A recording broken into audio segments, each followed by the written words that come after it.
자, 그래서 지금 몇 가지 얘기해야 되는 것 중에서 요거 반모음 첨가, 반모음 교체 있는 부분 있죠. 요 부분을 좀 이야기를 하자면 쌤이 지난 시간에 반모음화 요 부분을 보고 이제 요즘 교육과정에서는 교체라고 가르친다라는 이야기를 했는데요. 여러분들 학교에서는 콕 집어가지고 이거를 모음 축약의 예시로 이야기를 하셨더라고요.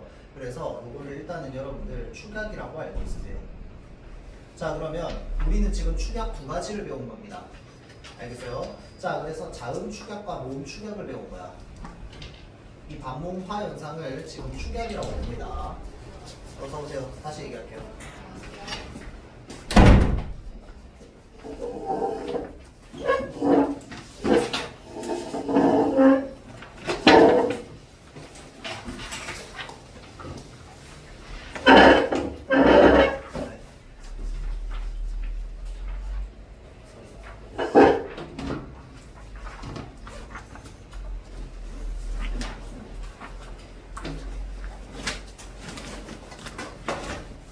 자, 그리고 지난 시간에 봤던 의문의 변동 프린트 다시 한번 좀 보내주세요.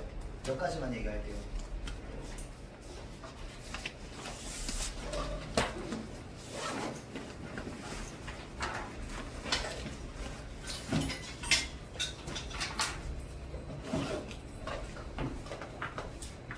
자, 오늘 얘기할 거는 크게 두 가지 의문 변동 관련해가지고 일단 첫 번째는 지난 시간에 얘기했던 반모음화입니다. 반모음화.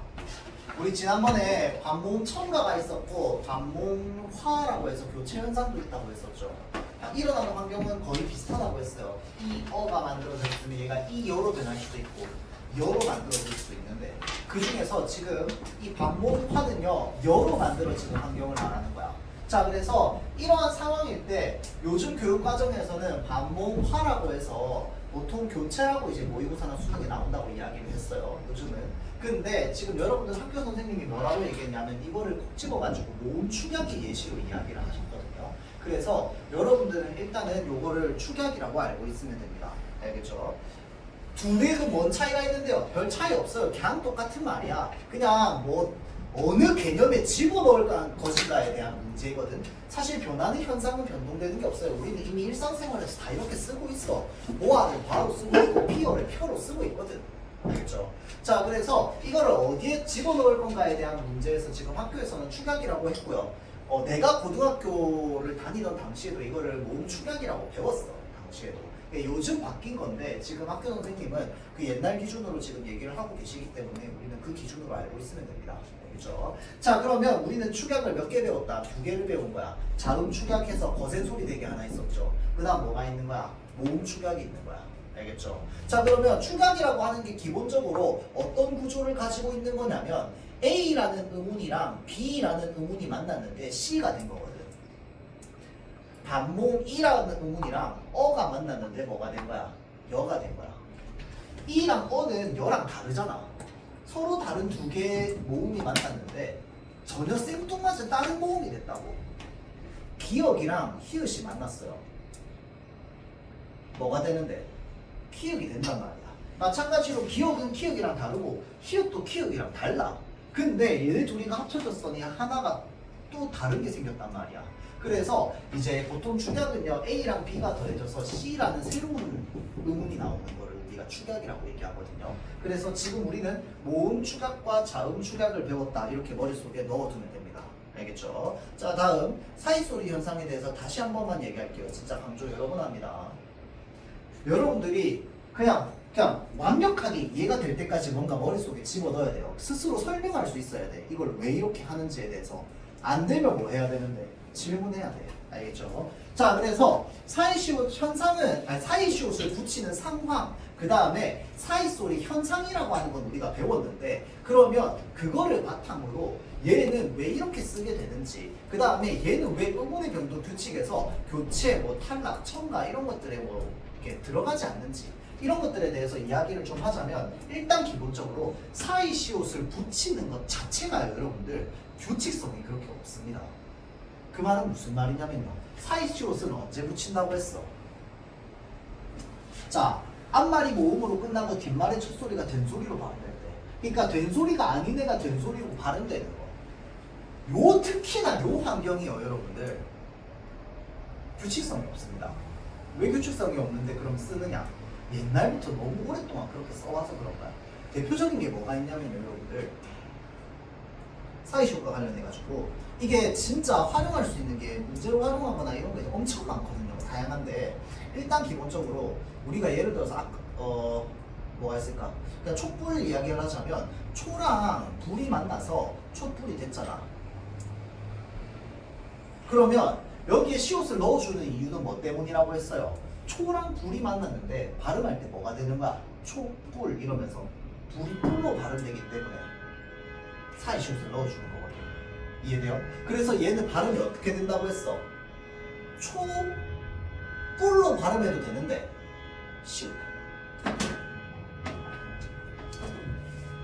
시옷을 넣은 상태로 촛불 이렇게 발음해도 된다고 했잖아. 원칙 발음은 뭔데? 얘가 원칙 발음이에요.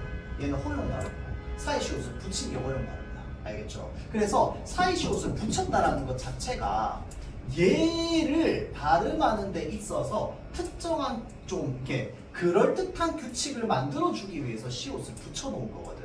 그래서 지금 이 표기는 무엇을 따라간 표기가 되는 거냐면 소리를 따라간 표기가 되는 거야. 알겠죠? 발음을 애초에 그렇게 했기 때문에 발음을 애초에 그렇게 했기 때문에 시옷을 붙이는 거야. 내가 이 얘기를 왜 하냐면요. 이렇게 만났다고 칩시다. 얘는 사이시옷 붙여요, 안 붙여요? 생각해봐. 발음할 때 뒤에 된소리가 일어나는지 안 일어나는지를 생각하면 되잖아. 뒤에 된소리 일어나요, 안 일어나요? 생각해봐. 발음 일어나요? 일어나죠? 다 아닙니다. 이게 안 일어납니다, 여러분들. 아나운서들이 발음할 때 기와집이라고 안 하고 기와집이라고 합니다. 우린 다 기와집이라고 하는데요. 그럼 우리가 부산 사람이라서요. 진짜야. 아나운서한테 발음하라고 해보세요. 기와집이라고 합니다. 알겠죠? 사이시옷 붙여 안 붙여? 안 붙입니다. 왜? 된소리로 발음 안 하니까. 기와랑 집이 합쳐진 거 맞아요? 맞지? 기와라는 말 따로 떼서 쓰잖아. 뭐 신라 기와 무슨 기와 무슨 기와 있잖아. 맞지? 집이라는 말 따로 쓰잖아. 합성어거든요. 합성어인데도 안 일어나는 경우도 있습니다. 그럼 사이시옷 붙인다 안 붙인다? 안 붙입니다. 얘는. 이해돼요? 뒤에 된 소리가 일어나는지 안 일어나는지 그럼 어떻게 알아요? 사실은 우리가 100% 다 알 수 없어요. 그래서 사이시옷이 붙는 단어들이나 이런 것들은 우리가 기본적으로 머릿속에 알아두는 게 좋습니다. 자, 물어볼게요.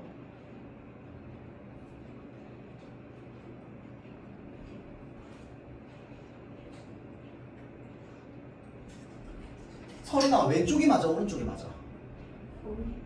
오른쪽.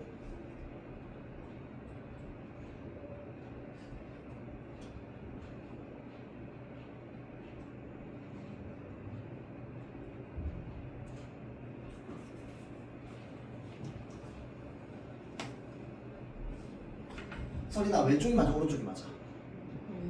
왼쪽이 맞아? 그럼 이거 왼쪽이 맞아, 오른쪽이 맞아?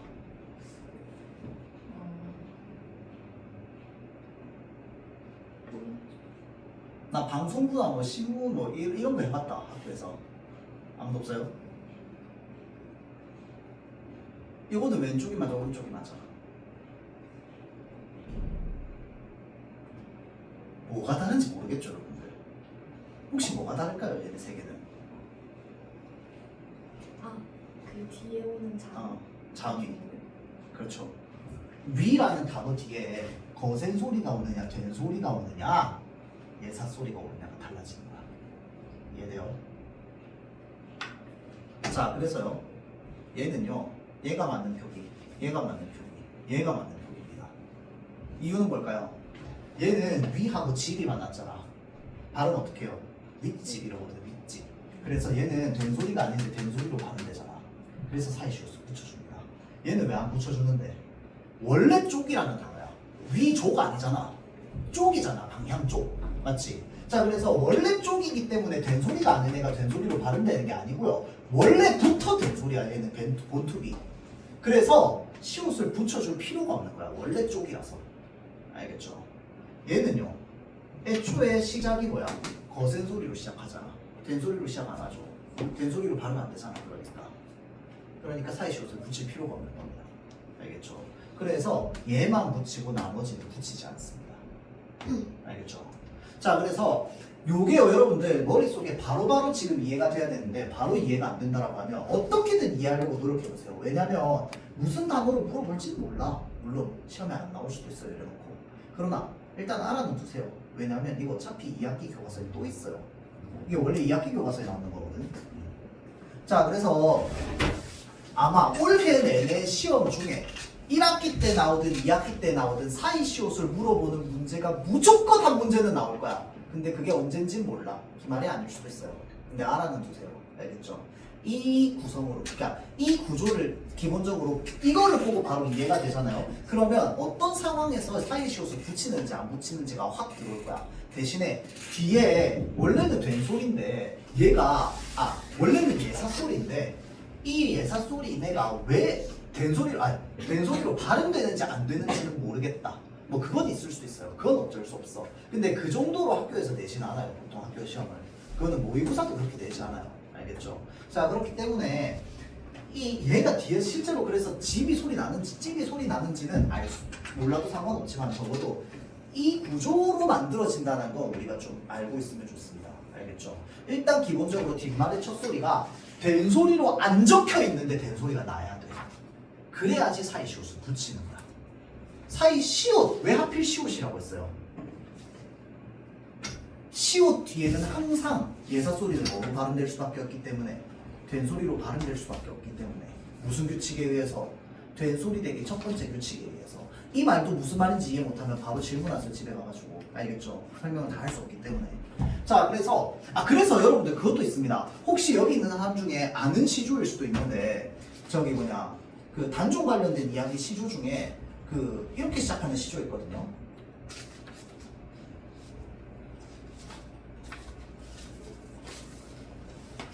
이렇게 시작하는 시조가 있어요. 방 안에 켜있는 촛불 누구와 이별하였길래 겉으로 눈물 흘리면서 속에는 불이 타고 있는가.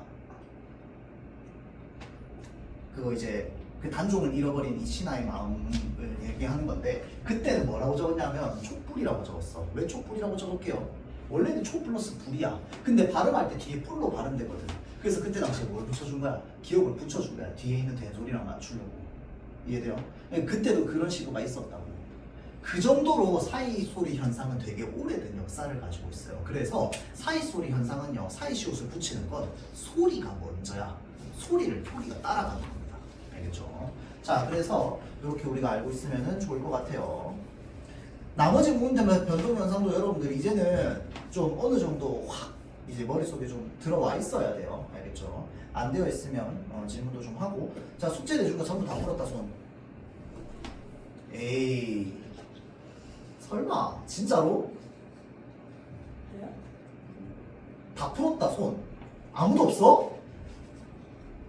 주중에 뭐 했는데? 뭐 했어요? 짠 거야 혹시? 혹시 복도 지나가다 만났어요? 숙제했어. 하지 말자. 아니 이럴 수가 없는데? 한 명은 해야 되는 거 아니야? 누군가는 하겠지 이런 마인드야? 이런 세 거 나가야 되는데 지금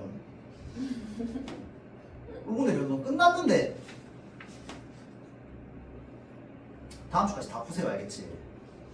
풀어야 내가 뭘 알고 뭘 모르는지를 확인하지 여러분들. 알겠죠? 이번에 나눠준 그 문제들은 그렇게 어려운 것들도 아니고요. 이제 물론 지금은 새로 배웠으니까 어려울 수 있는데 실제 학교 시험에 비해서 그렇게 어려운 것도 아니에요. 알겠죠? 자, 그렇기 때문에 풀면 거의 대부분 풀 수 있어요. 지금 요 교재도 나눠줬고 다른 문제 저기 집들도 나눠줬잖아. 걔네 뒤에 답지 빼고 나면 얼마 안 돼요 여러분들. 알겠죠? 평일에 야자도 좀 하세요. 주말에 하시던가요. 알겠죠?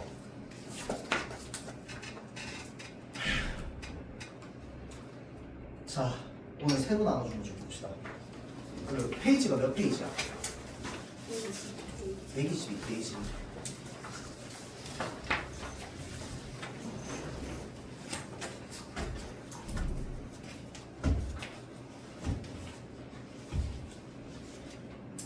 자, 여기 파트는 무슨 파트냐면요. 일단 기본적으로 문법 요소 파트거든요.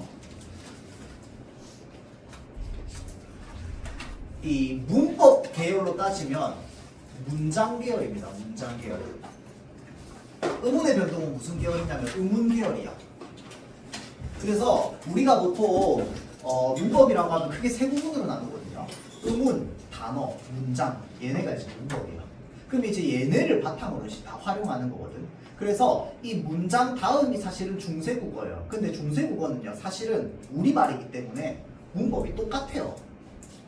의문, 그 다음에 단어, 문장이 쓰는 그 종류만 달라질 뿐 법칙은 거의 비슷하단 말이야.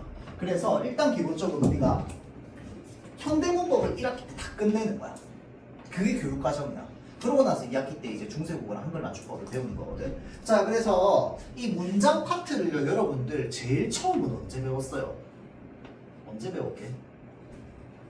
초등학교 5학년 때 배웠습니다. 혹시 기억나는지 모르겠지만 초등학교 5학년 때 주어, 목적어, 서술어를 배웠거든요. 철수는 영희를 좋아한다. 이게 저거 쭉 배 타고 줄 거예요. 주어, 목적어, 서술어. 그 초등학교 5학년 교과서에 있습니다. 5학년 2학기. 자, 그러고 나서요. 그 다음에 언제 배웁니까? 중학교 3학년 때 배웁니다. 중학교 3학년 때 문장이라고 해서 기억이 안 나네. 문장 성분이라는 말을 배우죠.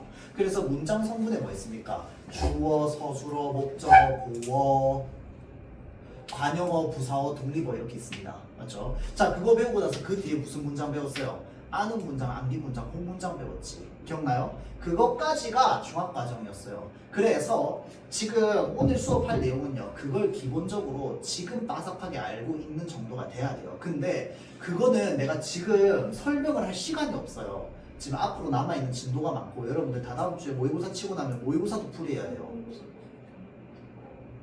몰라? 자기 시험을? 난 알는데? 하여튼 다 다음 주에 모의고사를 쳐요. 모의고사 치고 나면 그 다음 주에 부분부터 또 학교 진도 나가는 거 맞춰서 해야 되고요. 모의고사도 풀이해야 돼. 모의고사 무조건 들어갈 거 아니야. 맞죠? 자, 그래서 그것까지 다 생각을 하면 지금 남아있는 게 너무 많기 때문에 지금 이 문장 성분에 대해서 여러분들 주어, 목적어, 서술어, 보어 이거에 대해서 여러분들한테 얘기할 시간이 없어요. 근데 헷갈리는 사람 분명히 있어요. 찔리는 사람이 있을걸? 또는 내가 모르는데 찔리는 줄도 모르는 사람도 있을 거야. 하면서 느껴. 아, 이거 내가 조금이라도 설명이 안 되네. 질문하세요. 알겠지? 방법 없어. 그리고 필요하면 그 해당 부분 공부할 수 있는 교재나 문제도 줄 테니까 그것도 보세요. 왜냐면 이 문법 요소는요, 그 문장 성분이 제대로 안 돼 있잖아. 문제를 틀릴 수밖에 없게 냅니다. 학교 시험이. 문법 요소를 물어보는 것 같지만 문법 요소는 외우면 솔직히 말해서 이틀이면 외우거든요. 이 실현 방법을. 근데 이 실현 방법을 이틀이면 외우는 걸 가지고 학생들이 제일 많이 난도질 당한단 말이야. 시험 점수가. 왜 그러냐면 문장 성분에 대한 이해가 제대로 안 돼 있어서 그래요. 그래서 주어, 목적어, 서술어, 보어 얘네들에 대해서부터 좀 제대로 여러분들이 아는 게 좀 필요합니다. 알겠죠? 자, 이제 넘어와서 다시 볼게요. 물론 학교에서 그 문법 요소 들어가기 전에 의문 지금 학교에서 다 끝났다 손. 의문 끝나고 뭐 했어? 그냥 문법 요소 바로 들어갔어? 아니면 문장 성분 좀 설명해 줬어? 아니 근데 지금 이걸 들어간 게 아니고 교과서 면접에 대화하는 그런 거 저희 다 해가지고. 그 대화하는 게 그거 말하는 거야. 우리 그 사람들이 평소에 쓰는 어떤 문장 표현의 특징 뭐 이런 것들. 오늘날의 사람이랑 옛날 사람의 뭐 이런 것들. 잘못 쓰고 있는 거 커피 나오셨습니다. 그건 다 이제 높임법에 나가는 거잖아. 그렇죠. 그럼 그냥 그거 바로 들어갔다는 거네. 그럼 여러분들 학교에서도 문장 성분 관련해가지고 여러분들한테 애초에 물어볼 생각도 없다는 물어볼 생각은 있고 설명해줄 생각이 없다는 거잖아. 이미 다 안다고 생각하는 거 아니야 그냥? 난 본격적으로 진도 안 나가. 진도 안 나갔어. 알겠어요. 자, 일단은 이 종결 표현부터 좀 봅시다. 이건 그냥 빠르게 한번 넘어갈게요. 이거는 학교에서 종결 표현만 따로 떼가지고 물어보진 않습니다. 근데 대신에 종결 표현을 알아야 되는 이유가 뭐냐면 이 종결 표현이 나중에 그 문법 요소에서 사용될 때 바뀌는 거란 말이야. 그래서 종결 표현이라고 하는 거는 결국은 우리말에 어떤 종결 어미라고 하는 게 있어요. 종결 어미는요, 어말 어미 종류 중에 하나입니다. 어말이라고 하는 게 뭐냐? 말은 끝이라는 뜻이죠. 자, 그래서 단어의 끝에 오는 어미라고 해서 어말어미라고 합니다. 어말어미에 여러 가지 종류가 있는데 그 중에 하나가 종결어미가 있어요. 전성어미도 어말어미 중에 하나입니다. 관형사형 전성어미. 됐죠? 자, 그래서 어말어미에는 전성어미, 종결어미 뭐 이런 것들이 있습니다. 자, 그래서 종결어미는 기본적으로 종결어미가 끝나고 나면 뒤에 뭐가 붙습니까? 문장 부호가 붙죠. 그 말은 무슨 말이야? 문장을 끝내는 어미라는 거야. 알겠죠? 자, 그래서 이 종결어미의 종류가 어떻게 된다? 이렇게 5가지로 나뉜다는 거죠.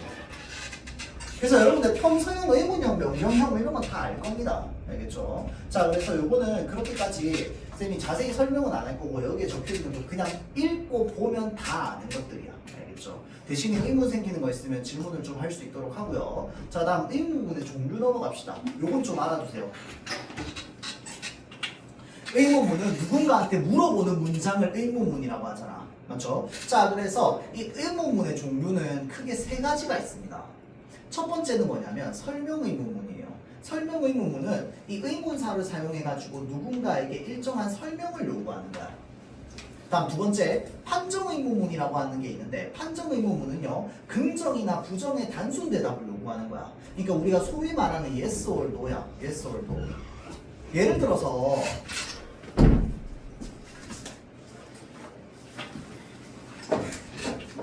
자, 예를 들어서 우리가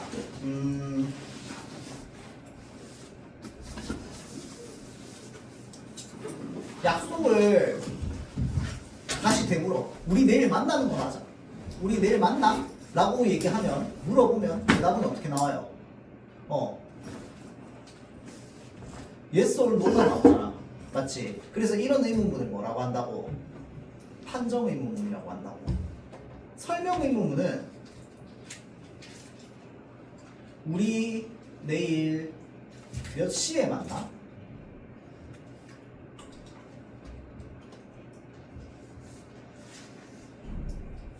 또는 우리 내일 어디에서 만나? 라고 하면 뭐라고 해줘야 돼? 구체적인 대답을 해줘야 되거든. 설명을 해줘야 돼요. 몇 시에 만났는지, 어디에서 만나는지. 자, 그래서 이런 의문문을 우리는 설명 의문문이라고 합니다.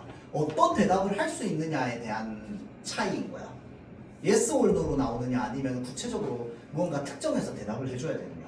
그거에 따라서 판정이랑 설명으로 나뉩니다. 알겠죠? 자, 다음에 수사 의문문이라고 하는 게 있어요. 수사 의문문의 특징은 뭐냐면요. 답변을 요구하지 않습니다. 우리가 그 문학 시간, 문학 수업 시간 때 배웠던 대표적인 수사 의문문이 바로 뭔데? 서리법이죠, 서리법. 걔는 대답을 요구하지 않습니다. 알겠죠? 자, 그래서 서리법 같은 경우에는 주로 뭘 나타내냐면 나의 감탄을 나타내는 거야. 나의 감정을 격하게 나타내는 겁니다. 그래서 때로는 어떤 서리법이 쓰인 문장은요, 때로는 영탄법으로 쓰이기도 해요. 그건 지금 여러분들 다 알 필요는 없지만 하여튼 감정을 격하게 나타내는 데 쓰인다. 근데 그것뿐만이 아닙니다. 이 수사 의문문은요, 감정을 격하게 나눌 때도 쓰는데요, 나타낼 때도 쓰는데요, 어떤 의미로도 쓰냐면 명령이라든지 또는 청유의 의미로도 많이 쓰입니다. 또는 단순 서술도 쓰여요. 명령이랑 청유는 어떤 식으로 이제 얘기하는 겁니까? 누구한테 얘기하지? 다혜야. 다혜야. 너 숙제 안 하니? 그럼 왜 손 안 드는데? 아니 반만 했어요. 그럼 안 한 거지. 씨. 안 하려고. 더 욕먹으려고 아주. 야, 그 다 조금씩은 했지. 설마 다 백지겠어? 나 백지다 손 당당하게. 그 사람 내가 뭐하러 안 할게요. 봐봐 없자. 가라. 오케이 알겠어. 자, 한 명 빼고 다 백지가 아니잖아. 맞지? 자, 내가 야 숙제 안 하니? 라고 얘기하면 이게 지금 진짜 안 할 건지를 물어보는 거야? 하라고 얘기하는 거잖아. 어떤 의미를 담고 있어요? 명령의 의미를 담고 있습니다. 알겠죠? 우리 숙제할까? 아니 이렇게 얘기하는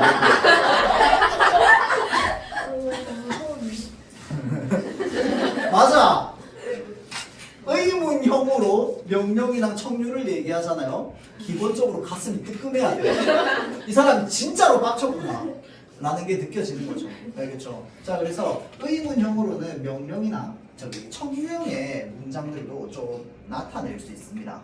알겠죠? 알겠습니까?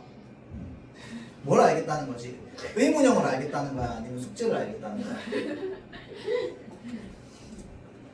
자, 다음 인용 표현 넘어갑시다. 자, 인용 표현 여러분들 저기 중학교 3학년 때 문장 성분하면서 배운 학생이 있고 안 배운 학생이 있어요. 자, 그래서 그게 교과서마다 좀 다르거든요. 어떤 교과서는 있고 어떤 교과서는 없어요. 자, 그래서 요거를 이제 이야기를 하자면 인용이라고 하는 건 다른 사람의 말을 가져오는 겁니다. 맞죠? 다른 사람의 말이나 글을 가져오는 걸 인용이라고 하는데 이 인용은요 직접 인용이 있고 간접 인용이 있습니다.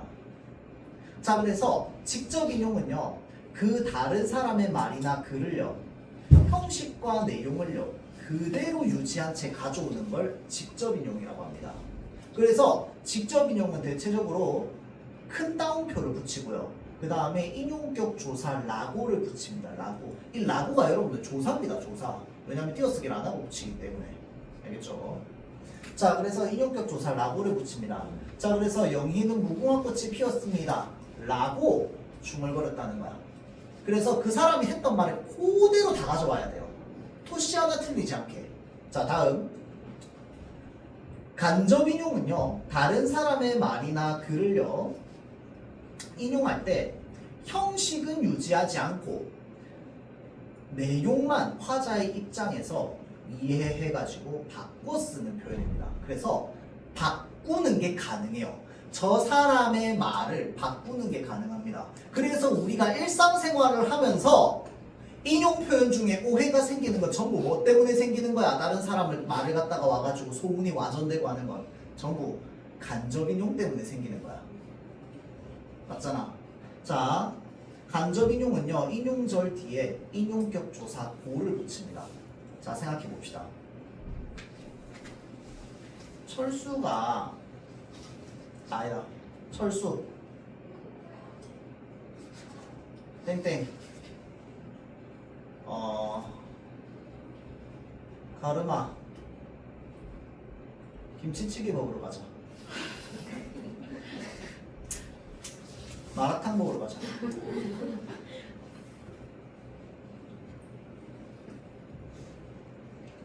가름 땡땡. 자, 두 가지 문장으로 가능합니다. 어떻게 얘기할 수 있어? 철수가 나에게 마라탕 먹으러 가자 라고 했다. 가능 불가능? 가능. 했던 말 그대로 가져왔잖아. 맞죠? 철수가 나에게 밥 먹으러 가자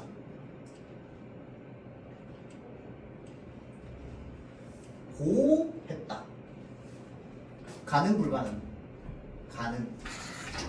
말 바꿨어 안 바꿨어? 바꿨지. 의미가 통하게 말을 바꿀 수 있습니다. 간접 인용은요. 알겠죠? 철수가 나에게 데이트 신청을 했다. 돼요 안 돼요? 될 수도 있고 안 될 수도 있고. 이제 여기에서 오해하면 뭐가 되는 거야? 나만 삽질하는 게 되는 거야. 사실 아무 감정 없는데. 맞지? 자, 그래서 간접 인용은요 이 사람이 실제 했던 말을요, 자, 잘 보세요. 발화자가 누구야? 가름이야. 그러면 발화자의 입장에서 변형시켰다. 맞는 말 틀린 말? 맞는 말이야. 실제로는 마라탕 먹으러 가자라고 얘기를 했지만 발화자의 입장에서 자기가 이해한 내용을 바탕으로 인용한 거거든. 알겠죠? 그래서 이런 것들을 우리가 간접 인용이라고 합니다. 간접 인용을 할 때 뭘 쓰지 않는다? 따옴표를 쓰지 않아요. 그 다음에 고를 붙입니다. 이 간접 인용에 여러분들 진짜 중요한 포인트가 있습니다. 바로 뭐냐면 우리가 조금 이따 배울 시간 표현이나 높임 표현이 있어요.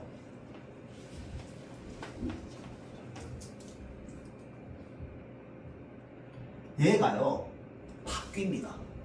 간접 인용으로 바뀌면요 상황. 얘가 지금 2일 전이야.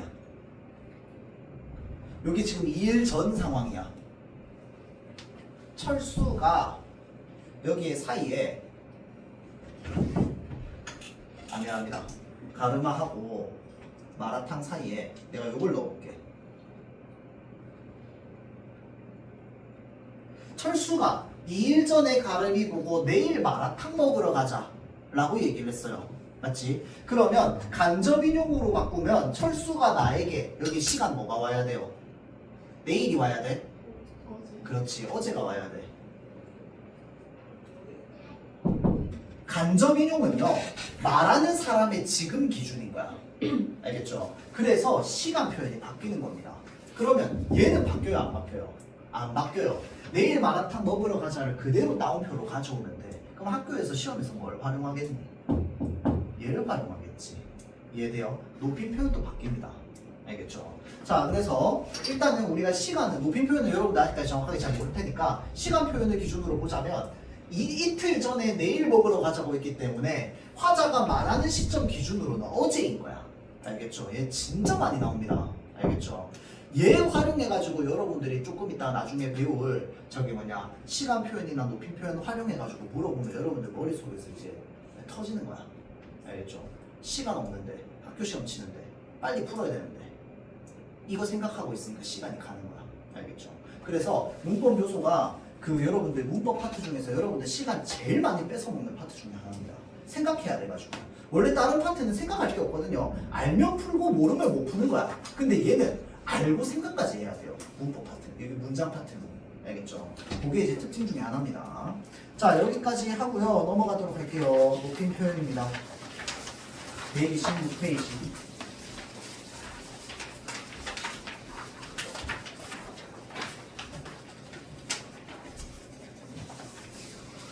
자, 높임 표현은요, 이 대화, 담화의 구조를 여러분들이 좀 이해했으면 좋겠는데, 일단 기본적으로 발화자가 있어요. 말하는 사람이 있고요. 화자가 있으면 뭐가 있어요? 청자가 있겠지. 화자가 청자한테 어떤 문장을 얘기할 거야. 문장의 뜻이 뭐예요, 여러분들? 문장은요, 우리의 말이나 생각을 완결된 형태로 표현하는 최소 단위를 문장이라고 하거든요. 그러면 완결된 단위니까 여기 안에는 반드시 두 개가 있을 거야. 뭐랑 뭐가 있을까요? 문장 성분으로 따지면 반드시 뭐랑 뭐가 있어야 돼? 말해봐. 주어랑 서술어가 있어야 돼요. 문장 안에 주어가 있고 서술어가 있겠지. 때로는 뭐도 있을까요? 때로는 사람을 나타내는 표현이라면 때로는 뭐가 있을까요? 목적어도 있을 거고요. 또 뭐도 있을까요? 부사어도 있을 겁니다. 주어는 이가죠. 이가. 누가. 목적어는 뭐야? 누구를 끌를. 부사어가 어떤 사람 뒤에 부사격 조사가 붙으면 에게가 붙는 경우가 많죠. 자, 그래서 누가 누구에게 뭘 한다. 에게. 에게는 적어두세요, 여러분들. 여기서 말하는 부사어는 에게를 뜻합니다. 다른 부사어 말고. 으로 이런 것들도 다 부사어긴 한데 걔는 빼고요. 에게만 해당합니다. 에게만. 자, 발화자가 청자한테 얘기할 때 주어랑 서술어는 무조건 있을 거야. 맞죠? 없으면 문장이 안 되니까. 대신에 뭐도 있을 거야. 어떨 때는 목적어가 있을 때도 있고, 어떨 때는 부사어가 있을 때도 있고, 어떨 때는 둘 다 있을 때도 있어, 문장에. 알겠죠? 자, 이렇게 화자가 청자한테 전달을 해요. 그런데 이 주어에 해당하는 사람이 있어. 할머니야. 그럼 높여야 돼, 안 높여야 돼? 높여야겠지. 나보다 높잖아. 그거를 주체 높임이라고 합니다. 발화자가 청자한테 얘기를 하는데 여기 이 문장의 주어가 나보다 높은 사람이야. 발화자보다 높은 사람이야. 그럴 때 이 발화자가 높이는 이 방식을 주체 높임이라고 합니다. 자, 다음 발화자가 청자한테 얘기하는데 목적어나 부사어에 해당하는 사람이 할머니야. 그럼 높여야 돼, 안 높여야 돼? 높여야 되겠지. 자, 그래서 목적어나 부사어에 해당하는 대상을 높인다라고 해서 객체 높임이라고 합니다. 객이 뭐냐면요, 손님 객자거든요. 그래서 우리가 보통 객체를 여러분 영어로 뭐라고 하는지 압니까? 객체를 뭐라고 하게요? 영어로 오브젝트라고 합니다. 오브젝트가 뭔데? 여기서 말하는 오브젝트는 대상을 말해요.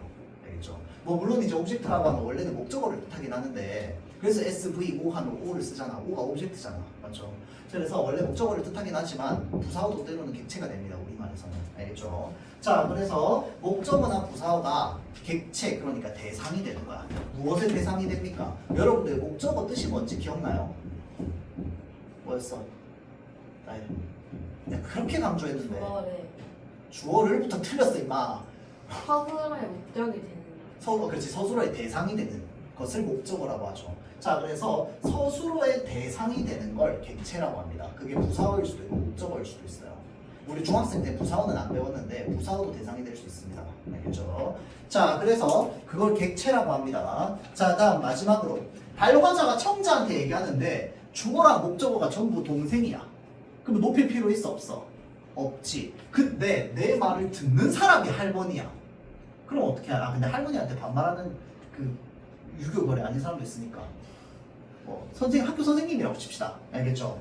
자, 반려가자가 선생님한테 얘기하는데 여기에 주어랑 목적어에 해당하는 사람은 전부 나보다 어린 사람이야. 또는 내 친구들이야.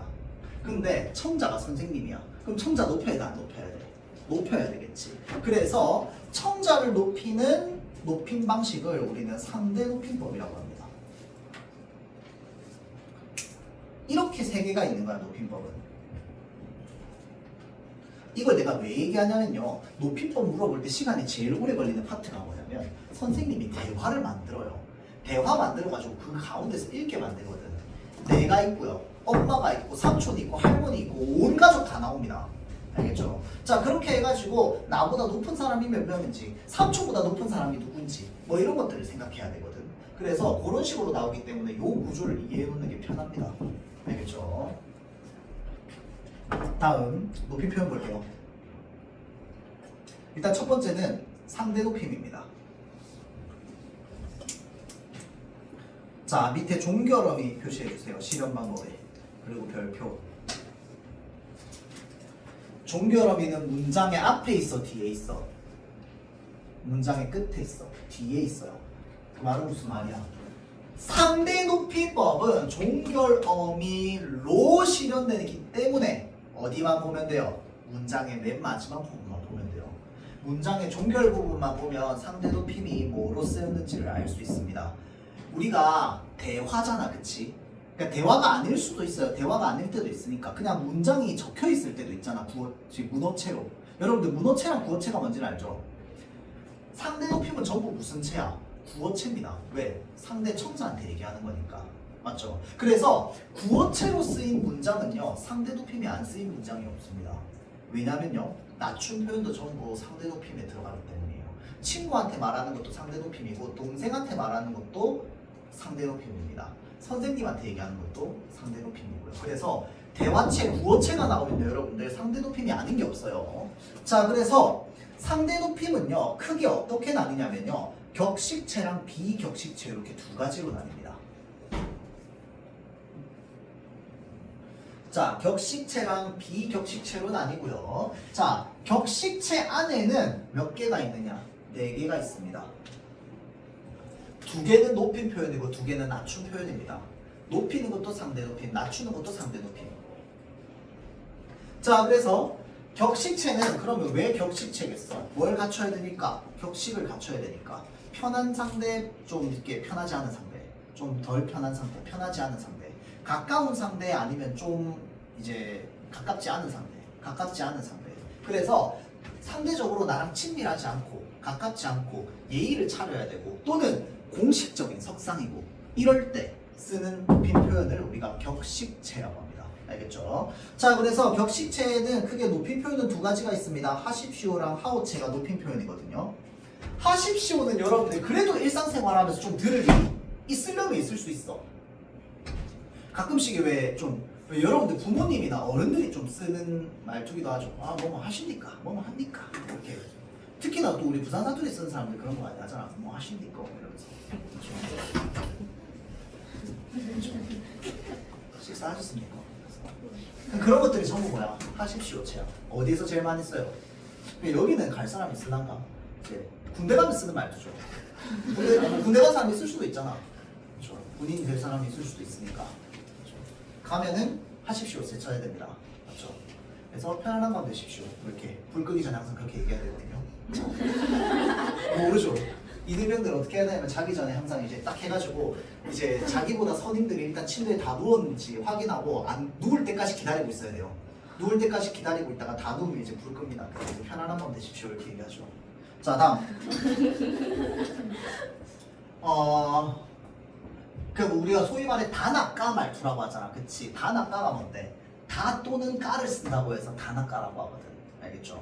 자 그래서 이제 뭐뭐 하십니다. 뭐뭐 하십니까? 뭐뭐 하십시오까지가 우리가 이제 대체로 하십시오체 아주 높인 표현이다. 이것보다 더 높일 수는 없어. 알겠죠? 상대를. 자 다음 하우체가 있어요. 하우체는 여러분들 잘 안 쓰죠. 그래서 잘 몰라. 그래서 잘 헷갈려. 하우체는 대체로 어디서 많이 써요? TV에서 많이 쓰지. 사극. 여러분들 그 무슨 대군부인인가 뭐 봤어요? 안 봤어? 그 이번에 또 무슨 저거 그거 있던데.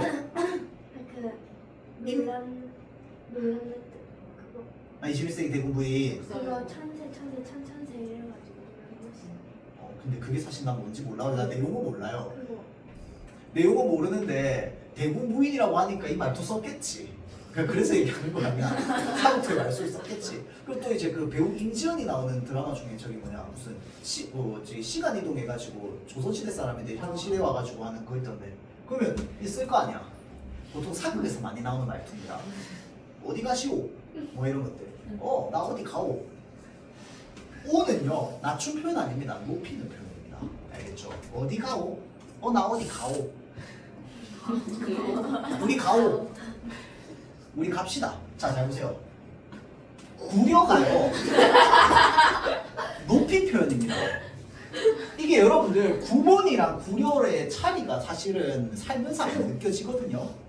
가는구먼 이러면 낮춤 표현입니다. 가는구려. 거기 가는구려라고 하면 높이 표현입니다. 알겠죠? 자, 그래서 하우체는 여러분들 좀 알아둬야 됩니다. 사실 요즘은 이런 걸 물어보는 문제는 안 나오고요. 얘를 표로 제시해주는 경우가 거의 대부분이긴 해요. 근데 기본적으로는 좀 알아놔야 돼요. 뭘 알아놔야 되냐? 청유형이랑 감탄형 있죠? 얘네들은 좀 알아두세요. 왜냐면 우리 평소에 잘 안 쓰거든. 자, 다음 하계체입니다. 하계체는 그래도 이제 좀 매체나 이런 것들 보면 가끔씩 나오긴 하는데 거기 앉게 이러면서 사극에도 나오고 또는 시아버지가 사위를 처음 시아버지가 아니지 장인어른이 사위를 처음 만났어. 그렇지? 처위를 만나가지고 거기 앉게 술 한잔 먹게 뭐 이런 식으로 얘기하잖아. 그렇죠? 그래서 뭐 하게라고 하는 건 완전히 대상을 낮추는 건 아니고 적당히 낮추는 거야. 그래서 예사 낮춤이라고 얘기해요. 알겠죠? 그래서 하게, 하네, 하는 구먼까지가 다 예사 낮춤입니다. 알겠죠? 자, 다음에 해라는 뭐야? 해라. 그러니까 이게 뭐냐면 낮춤 표현이야. 낮춤 표현인데 약간 어떤 느낌이냐면 좀 딱딱한 느낌이고 마치 소설에 나오는 문장 같은 어떤 그런 느낌의 문장이에요. 우리가 일상적으로 쓸 때 해라를 그렇게 잘 쓰진 않습니다. 왜냐면 해라를 쓰면 뭔가 좀 딱딱해 느껴져요. 야 공부해 이거랑 공부해라 이거랑 좀 느낌이 다르잖아. 안 다른가? 안 다른 건 어쩔 수 없고 어찌됐건 라가 붙으면 해라체야. 라가 없으면 해체입니다. 알겠죠? 자 그래서 간다, 가냐, 가거라, 뭐 가자, 가는구나까지가 전부 이제 해라체에 나옵니다. 알겠죠? 자 다음 넘어가서요. 비격식체입니다. 비격식체는 상대적으로 친밀한 관계에서 쓰는 거야. 그렇죠?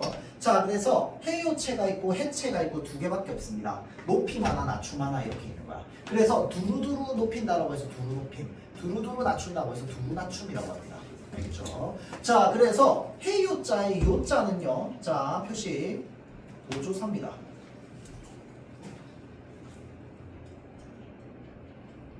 그래서 이 요자 조사야 조사.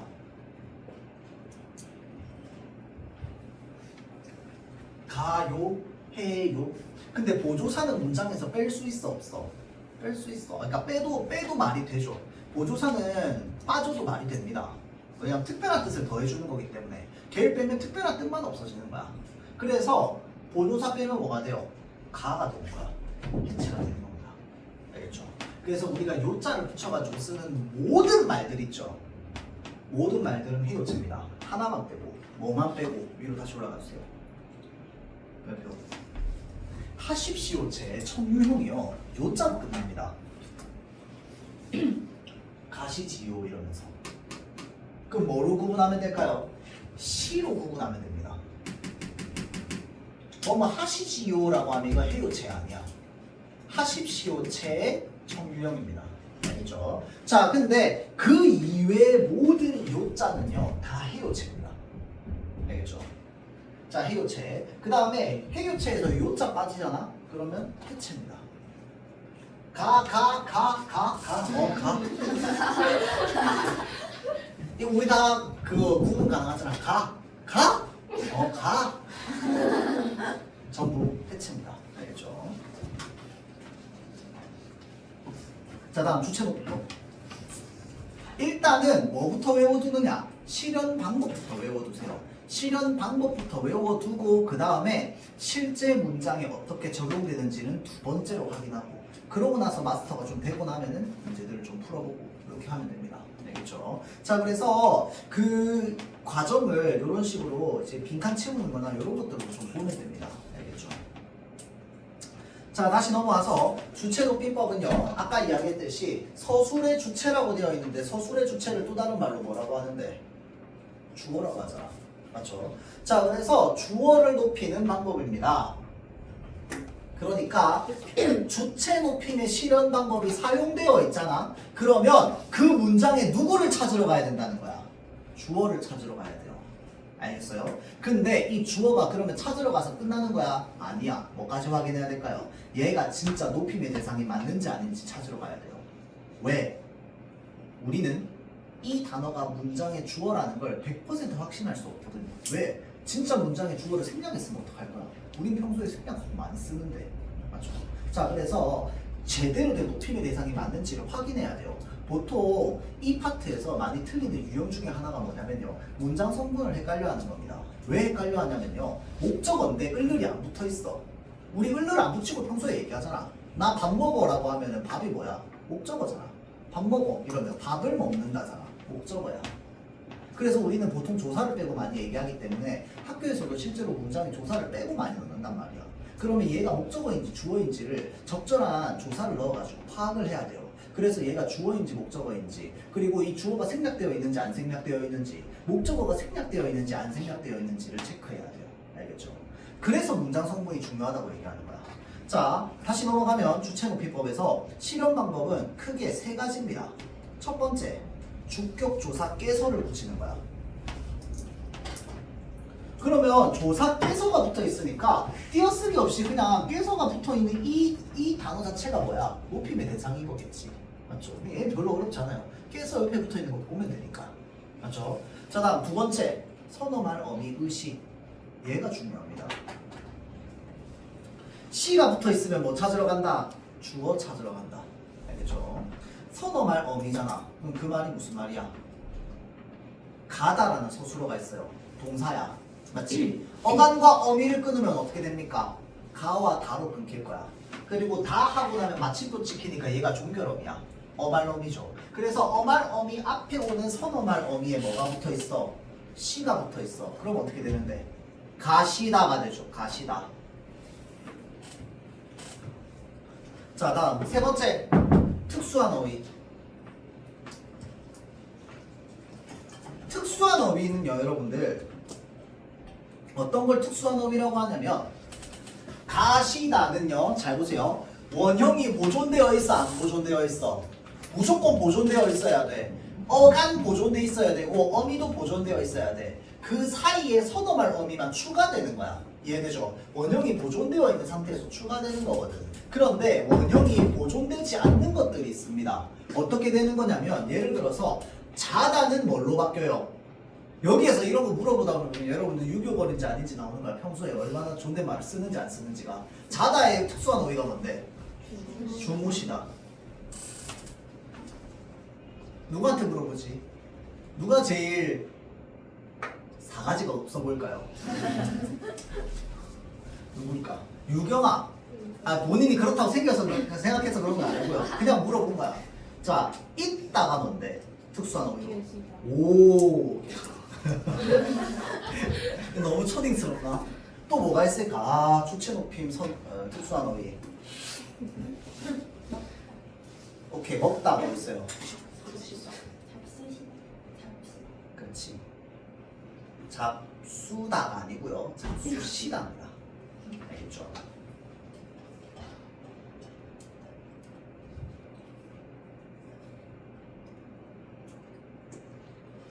드시다도 있긴 해요. 근데 드시다 도 일단 쓰긴 씁시다. 근데 사실 드시다가 원래는 들다에서 나오는 거거든. 쓰지 맙시다. 자, 먹다 잡수시다. 또 뭐 있을까요? 뭐 있을까요? 내가 생각 안 나서 물어보는 거야, 진짜로. 난 싸가지가 없는 사람이거든. 뭘 끄덕끄덕이야. 진짜 기억이 안 나요. 뭐 있을까요? 보통 요 세 개 많이 나오죠.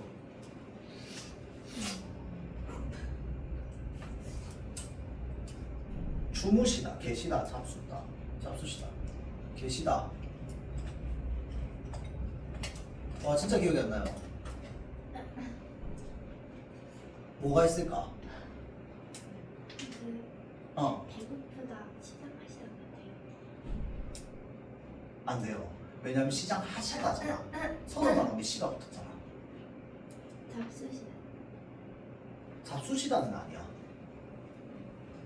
왜냐면 시장 하시다는요, 시장하다라는 말도 써요. 나 배고파, 나 시장해. 쓸 수 있어요. 그래서 선어 발음이 시가 붙은 겁니다.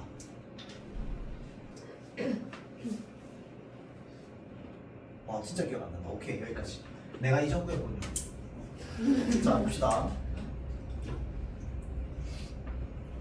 자, 지금 마침 잘 나왔는데 여러분들 잘 보세요. 지금 여기에 주무시다, 계시다 있죠? 여기에 시 붙어 있지? 이 시 선어 말음이 아니야. 아니야. 봐봐. 가다가 가시다가 있어요. 맞지? 가시다가 있는데, 가다가 있는데 여기에 시가 붙었잖아. 그러면 가시다에서 시 빼도 말 돼요, 안 돼요? 되지. 그게 선어 말음이야. 선어 말음이 없어도 원래 원형이 보존이 돼 있어야 돼요. 봐봐. 계시다, 주무시다 한번 보세요. 개다, 주무다라는 말이 있어, 없어? 없지. 이거 진짜 실수 많이 해요. 이거 여러분들 1학기 때 배우잖아.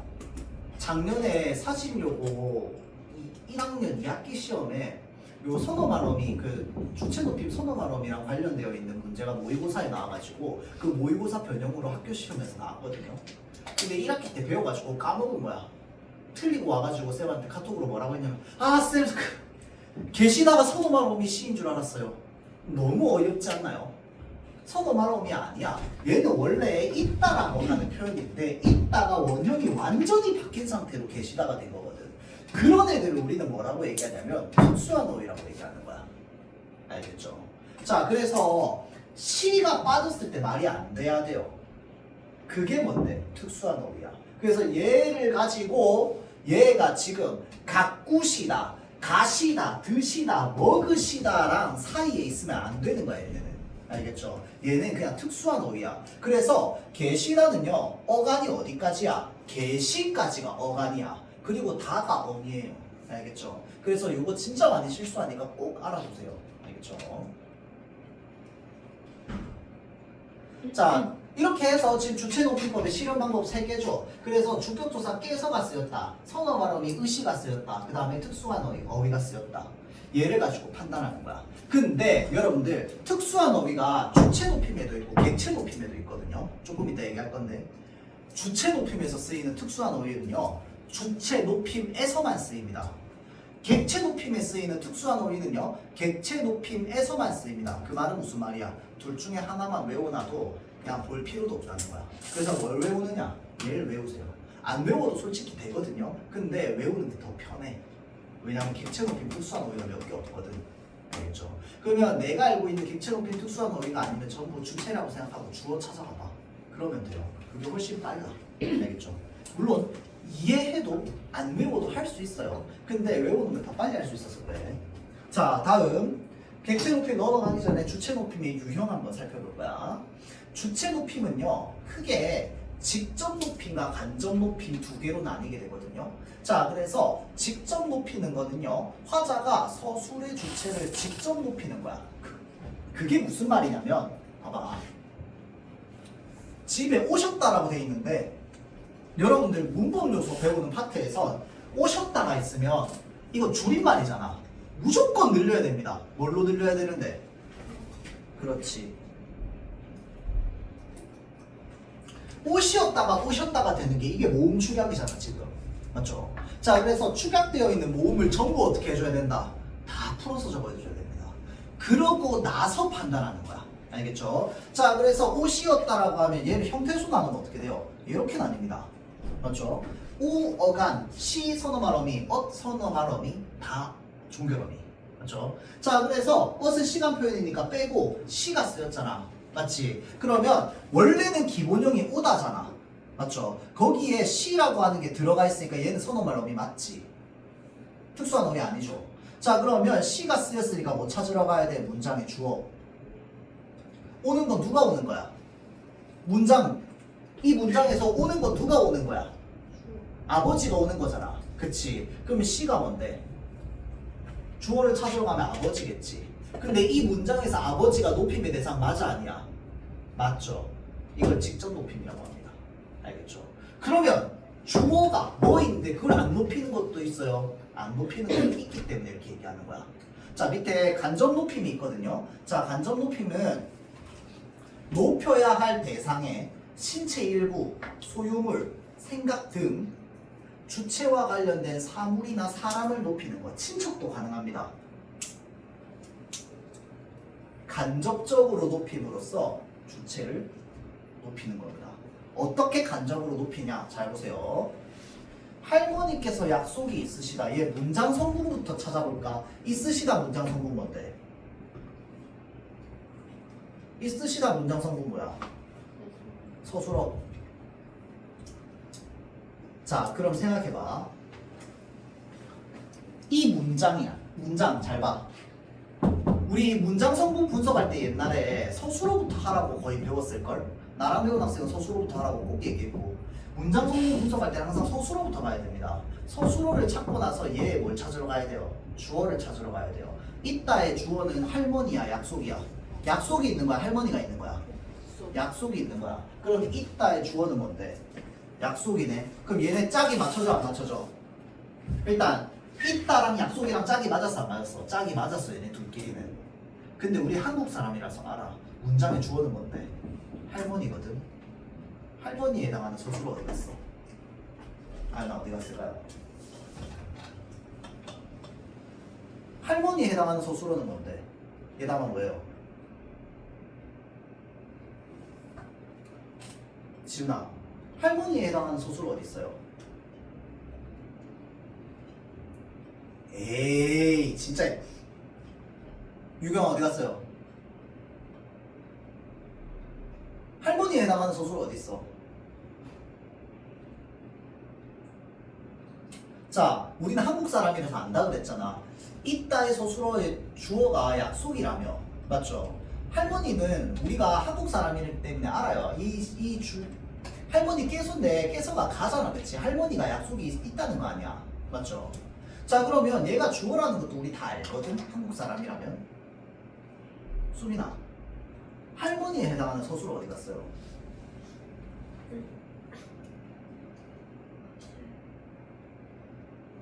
설이나 어디 있어요? 다야 어디 있어? 전부 다가 뭘 전부 다인데 어디서부터 어디까지 말하는 거야? 할머니에 해당하는 서술어가 어디 있는데? 약속이 있으시다. 이걸 보고 우리 무슨 문장이라고 하는데? 서술절을 아는 문장이라고 하잖아. 이 진짜 중학교 야매로 나와가지고 중학생이 다 하던 거잖아요. 가물가물하지. 맞죠? 다 하던 거야. 서술절을 아는 문장. 주어 서술로 나오면 서술절을 아는 문장이다. 중간에 이가 있으니까 뭐랑 헷갈리지 않게 유의해야 된다. 보어랑 헷갈리지 않게 유의해야 된다. 수백 번 들었을 걸 살면서 벌써 다 잊어가지고. 맞죠? 자, 그래서 우리가 서술절을 아는 문장에서 보통 간접 높임법은 많이 시험됩니다. 우리가 일상적으로 사용하는 간접 높임의 거의 한 95% 이상, 98% 이상이 이런 서술절을 아는 문장에서 만들어져요. 서술절을 아는 문장이 아닌 상태에서 간접 높임을 만들잖아요. 그러면 문장이 이런 걸 우리가 평소에 쓰나? 약간 좀 어색한 문장이 돼요. 물론 틀린 문장은 아니야. 잘 안 쓰는 문장이야. 알겠죠? 그렇게 만들 수도 있는데 대부분은 우리가 서술절을 아는 문장에서 많이 만들어집니다. 자, 간접 높임이 왜 간접 높임이냐? 아까 있다라고 하는 서술어의 주어가 누구라고 했어? 약속이야. 할머니에 대한 서술어는 이 전체야. 맞지? 서술절을 하는 문장이니까. 자, 그러면 있다에 뭐가 붙어 있어? 시가 붙어 있어. 있다에 주어를 찾으러 가면 누구라고 했어? 약속이라고 했어. 약속이 있으실 수 있어, 없어? 없어. 약속은 사람이 아니잖아. 맞죠? 자, 그래서 이 시가 높이는 건 지금 주어인 약속인데 약속이 누구의 소유물이기 때문에 할머니의 소유물 또는 생각이기 때문에 뭘 높여준다? 약속을 높여줘서 간접적으로 할머니를 높여준다는 거야.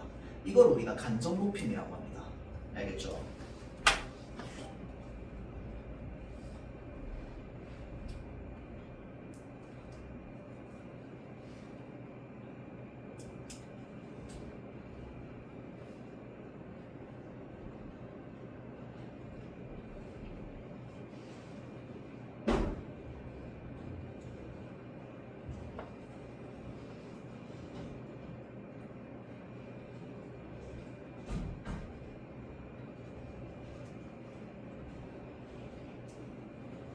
차이를 한번 생각해 볼까요? 문장 성분을 보면 바로 이해가 돼. 할머니께서 무릎이 까지셨다. 얘가 서술어잖아. 할머니께서 무릎을 다치셨다. 얘 뭔데? 서술어야. 근데 까지신 거는 지금 무릎이 까진 거잖아. 그럼 얘는 문장 성분 뭐야? 그렇지, 주어야. 이가 붙어 있으면 무조건 주어잖아. 뭐 아니면 할머니께서도 뭐야? 주어야. 주어 서술어. 서술절을 아는 문장. 간접 높이면 간접이야 아니면 간접 높임 아니야? 간접 높임이야. 할머니께서 무릎을 다치셨다. 무릎을 문장 성분 뭔데? 목적어야. 할머니께서 뭔데? 주어야. 얘 간접 높임이야, 직접 높임이야? 직접 높임이야. 시가 뭘 높이는데? 주어인 할머니를 높이잖아. 이해돼요? 문장 형태가 되게 비슷한 것 같은데 사실은 성분이 달라요. 알겠지? 그렇기 때문에 얘는 간접 높임이 되고 얘는 직접 높임이 된다고. 알겠죠? 자, 그래서 여기까지가 이제 우리 주체 높임의 유형 중에 하나다 라고 보면 됩니다. 알겠죠? 자, 여기까지 하고 잠깐 쉬었다가 다음 시간에 하도록 할게요.